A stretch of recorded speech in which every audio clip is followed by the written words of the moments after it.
if 50% of your ideas don't fail, you're not generating enough ideas. Like Yeah. you're not thinking outside the box enough. And I love that philosophy is in encouraging people to it obviously the stakes are higher with certain decisions versus others where losses are more insurmountable than others. But I just love that philosophy to try to encourage more innovative thinking, without having this fear of failure.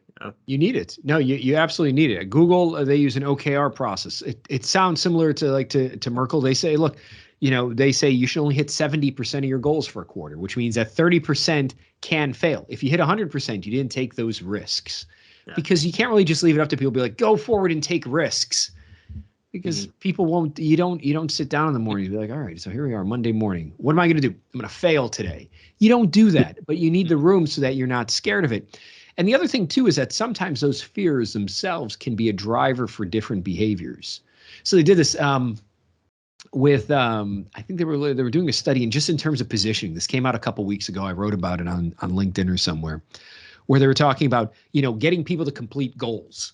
And I think one of them was they were trying to get people to make a commitment to take better care of themselves, better care of their health. Like how many times, set a goal, write it down. Like how many times a week are you going to go to the gym? Right. And people write down, okay, I'm going to go 3-5 times a week. Right.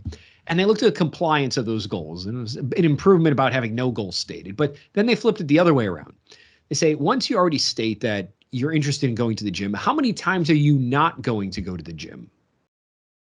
And they found that risk and that concern about non-compliance, about not hitting a goal, weighed heavily on people and led to greater compliance where they went to the gym simply by flipping around. How many times a week are you not going to eat healthy?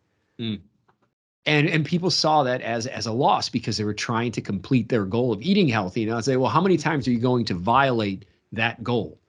How many times are you going to fall short? And that encouraged greater action. And again, that just speaks to just who we are, like kind of wacky people. Like even those basic principles, you're like, wouldn't we want to save for retirement? Wouldn't we want to eat healthy? Wouldn't we want to go to the gym?